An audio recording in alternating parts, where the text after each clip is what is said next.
So what we've got to do is make that change in those standards. That's where the shifts happen. It doesn't happen any other place. And I'll give you a very simple example. If you want to know the difference in people's lives, it all comes down to what are the things that are musts for you versus shoulds. So let me tell you this. We said to have an extraordinary life, you got to have an extraordinary psychology, right? Extraordinary psychology means you got to live in an extraordinary state. To be in an extraordinary state, you got to condition your nervous system, your body, your physiology and focus to be at their best. Do you agree with this? Yes or no? Then to do that, though, you can do that. Why doesn't everybody? Not because you can't. We all have the ability. It's because of our standards. I remember a time early in my career, I was about 24, and I went to do a seminar in Boston. And in those days, a big seminar for me was like 125 people. It was a 3-day seminar, and we worked around the clock, and people made such extraordinary changes in their life. And at the end of it, I was feeling so fulfilled. I was thinking, my God, I'm 24, maybe 25 at the time, and I am so happy because I have found my mission in life.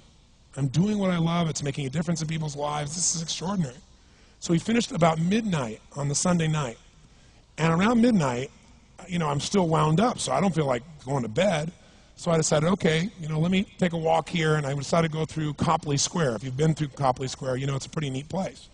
Because in Copley Square, you can look up and you can see buildings that were here before we were known as the United States, and beside them you see skyscrapers that are new. It's a pretty cool place. So I'm walking around midnight on Sunday night. There's nobody in Copley Square midnight on Sunday night. And I'm walking along, and I see this guy in the distance, and he's kind of stumbling back and forth between the gutter and the sidewalk. He's got a long trench coat on, his head's down like this, he's holding a brown bag, and I can start to smell him even before I get there, and I'm thinking, you know, this guy is obviously drunk. And as I started to get closer, I thought, I bet he's going to beg me for some money. And sure enough, whatever you focus on life tends to happen, doesn't it? So sure enough, he gets real close to me, and I thought all of a sudden he wasn't going to do it, and all of a sudden he popped his head up. It was really weird. He went, Mister! He had this really bizarre looking sounding voice. He went, Mister, could you loan me a quarter? And I thought, do I want to reward this behavior? And then I thought, I don't want him to suffer. Do you have this dilemma sometimes? Like, you know, I'm not here to judge. So years ago, I finally decided I always just give. Even if the person's pulling a scam, that's for them to deal with. If I have the ability, then I give. And so I thought, but could I teach him something? So I asked him a question back. I said, is that all you want is a quarter? So he goes, yeah, just 1 quarter. 1 quarter changed my whole life. 1 quarter. I said, really? He said, yeah, 1 quarter. So I reached in my pocket, and I pulled out my money clip. And in those days, I was, you know, very young, just starting to succeed. And my original mentor was a man named Jim Rohn. I don't know, how many have heard of Jim Rohn? Anybody? Yeah, he's a great guy. And Jim told me, he said, Tony, look, you've come from a poor background. You got a poor psychology. You got to change it. He said, you don't have any money, so pretend you do. He said, start training your brain. Condition it. He said, go save all your money, get $300 bills, and put them on the outside of your money clip, even though you only have $5 in between them. So every time you put it out, you'll see that, you'll feel inspired, you'll feel better. He said, and you'll feel better, you'll do better. So I was like, okay. So I did. So I pulled my money clip, and sure enough, I got $300 bills in. I made sure he saw the bills. So I'm tearing through that, right? Looking in between there, see if I can find some change. But I made sure he saw it.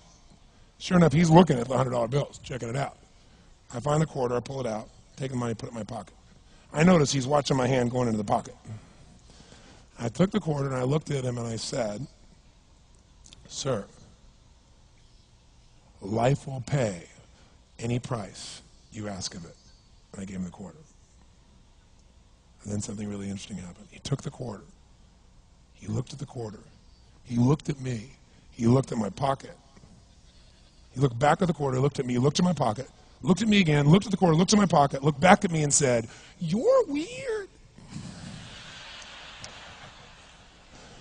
And then he shuffled on off like this, right? And I thought to myself, wow, what's the difference between him and me?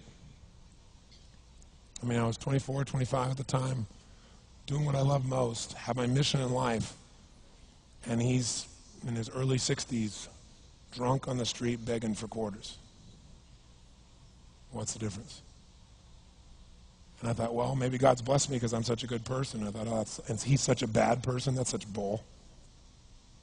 And I thought, wow, maybe the answer to that question is what I just told him. Life will pay whatever price you ask of it. But you know what's interesting? You got to ask intelligently. In the Bible it says, ask and you shall what? Yeah, pretty good formula. You ought to look into it. But you know what? It says, ask and you shall receive, but I'm sure it meant ask intelligently. I'm sure that's what God meant. I'm sure he didn't mean bitch and you will receive. Whine and you will receive. I don't think that was the instruction. Now, if you were going to ask intelligently, there might be 5 elements of that. Number one, you'd have to ask specifically, wouldn't you? You wouldn't ask in a general way. People do that all the time. They go, I want more money. Fine, here's $1, get out of here. Very often, you're getting what you're asking for. You're just not aware of how general you're asking. Clarity is power. The more clear you are about exactly what it is you want, the more your brain knows how to get there. Your brain is a servo mechanism. It's like a bomb. Those bombs, those missiles, they have a servo mechanism. So if the target moves, it knows what the target is, it follows it. Your brain, when you condition it, knows exactly what to go for and it'll find a way to get there. Did you ever buy a certain outfit or a certain car and suddenly see that car outfit everywhere? How many of you had that experience? Say, aye. How come that car outfit's everywhere? It always was everywhere, but now you notice it. And the reason is because there's a part of your brain called the reticular activating system, the RAS. That part of your brain determines what you notice and what you don't notice. Your brain spends most of its time trying to make sure you don't notice because you'll go crazy if you notice everything. But when you decide what's most important to you, your brain goes after it. Everyone I know who's successful builds what I call an RPM plan. An RPM is built on the metaphor that the way to get from where you are to where do you want to go to the fastest is you got to build power, like in a car, RPMs.